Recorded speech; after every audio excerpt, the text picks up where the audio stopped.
एक क्वेश्चन आपकी स्क्रीन पे है, आपको दिख रहा होगा, a train travel 180 kilometre at a uniform speed, if speed had been 9 kilometre per hour more it would have taken 1 hour less for the same journey. आपको बताना है स्पीड ऑफ ट्रेन क्या होगी। बहुत कॉमन क्वेश्चन है और लगभग हर साल एग्जाम में पूछा जाता है।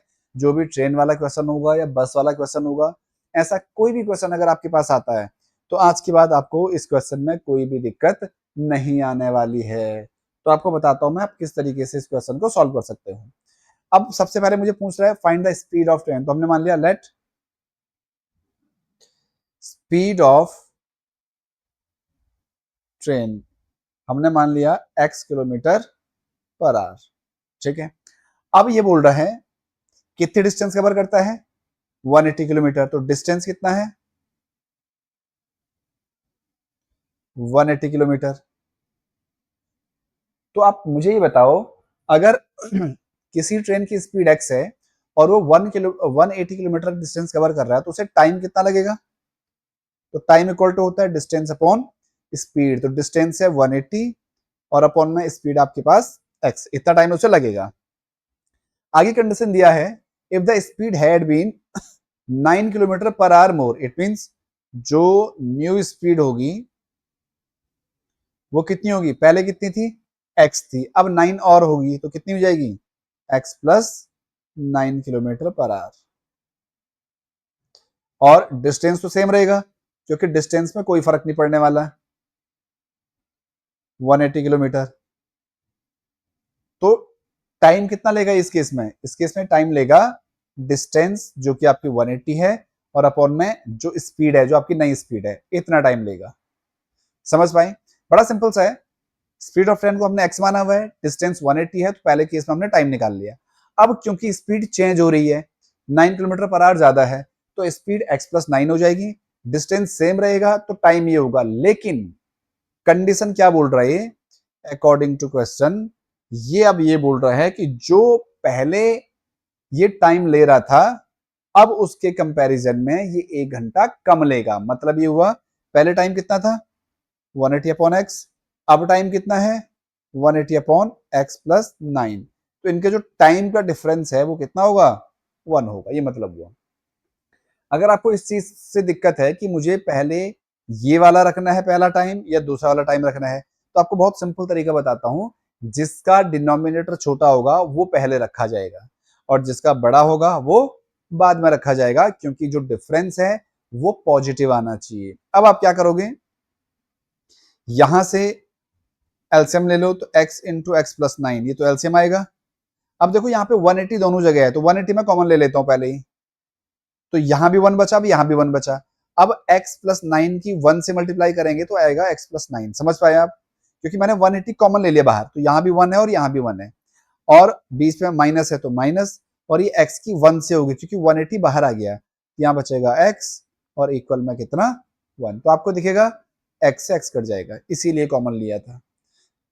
अब मल्टीप्लाई कर लो तो ये आएगा 18 9 जा 162, 0 अपॉन में इनकी मल्टीप्लाई कर लो x square plus 9x equal to 1 upon 1।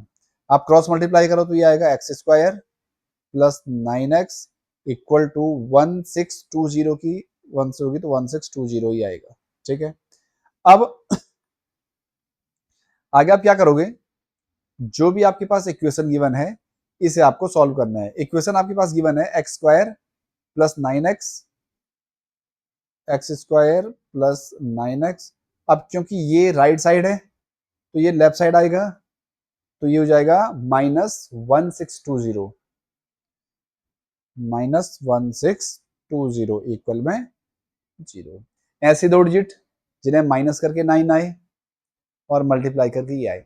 देखो, इसे करने का एक तरीका ये भी आप समझ सकते हो, अगर कोई भी क्वाड्रेटिक क्वेश्चन बहुत बड़ी आ रही है तो आप इसे क्वाड्रेटिक फॉर्मूले से सॉल्व करो, कंपेयर करो उसे x square plus b x plus c से, तो आप बोलोगे ए की वैल्यू है 1, बी की वैल्यू है 9 और सी की वैल्यू है -1620। तो सबसे पहले आप निकाल लो बी स्क्वायर माइनस 4ac, क्योंकि इसकी हमें जरूरत पड़ती है। तो बी स्क्वायर का मतलब है 9 स्क्वायर, -4 इंटू ए 1 है, इंटू सी है -1620। तो 9 का स्क्वायर हो गया 81, माइनस माइनस का प्लस, 0 ऐसे ही, 4 2 जा 8 और 16 4 जा 64। अब अगर मैं ऐसे ऐड कर दूं तो 1 तो ऐसे ही आएगा, 8 + 8 16, 4 + 1 5 और ये 6 ऐसे, ये आया बी स्क्वायर माइनस 4ac। तो फॉर्मूला होता है x equal to minus B plus minus root B square minus 4ac upon में 2a। तो x equal to minus B कितना है 9 plus minus B square minus 4ac 6561 upon में 2a, 2 into 1। देखो अगर मैं इसे सॉल्व करूँ आगे तो ये आएगा -9 प्लस माइनस। अब देखो 6561 का अगर मैं अंडर रूट निकालूं, आपको एक सिंपल तरीका बता रहा हूं मैं, देखो 6561, क्योंकि कभी भी आप कोई क्वाड्रेटिक इक्वेशन सॉल्व कर रहे हो तो ये हमेशा परफेक्ट स्क्वायर ही होगा। तो आप इसके पेयर बना लो, एक आपने ये बना लिया, एक आपने ये बना लिया। अब यह चेक करिए आप, जो 61 है ये 1 है, वो किसके स्क्वायर के लास्ट में आता है, या तो 1 के या 9 के, और किसका स्क्वायर इससे ज्यादा नहीं होगा, तो आप बोलोगे 8 का स्क्वायर 65 से ज्यादा नहीं होता है। यहाँ भी 8 रखो, यहाँ भी 8 रखो। तो अगर आप ध्यान से देखोगे तो ये 8 8 जा 64, मतलब ये इसके नजदीक है, न कि इसके, क्योंकि इसका अगर मैं 90 का स्क्वायर करूंगा तो 8100 आएगा, क्योंकि 90 के आसपास ही है। तो 81 इसका आंसर, मतलब इसका जो एलसीएम आएगा, सॉरी रूट आएगा, वो 81 आएगा अपॉन में 2। तो जो x आएगा वो आएगा -9। अब ये माइनस में रख नहीं सकते, क्योंकि माइनस माइनस माइनस हो जाए, मतलब डिजिट प्लस होगी लेकिन साइन माइनस के आएगा, तो हम इसे प्लस में रखेंगे, 81/2।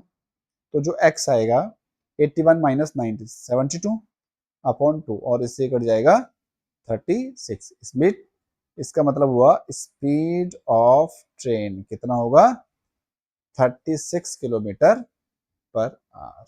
ठीक है, तो अगर आपके पास कोई भी क्वेश्चन अगर इस तरीके से आता है, अब कोई भी ट्रेन वाला हो गया, बस वाला हो गया, जहां पे आपके पास हर टाइप का क्वेश्चन ऐसे ही होगा, यहाँ पे डिस्टेंस गिवन होगी, लिखा होगा या तो स्पीड कम हो रही है या ज्यादा हो रही है, तो टाइम या तो कम लेगा या ज्यादा लेगा। तो उस टाइप के क्वेश्चन को आपको इसी तरीके से सॉल्व करना है।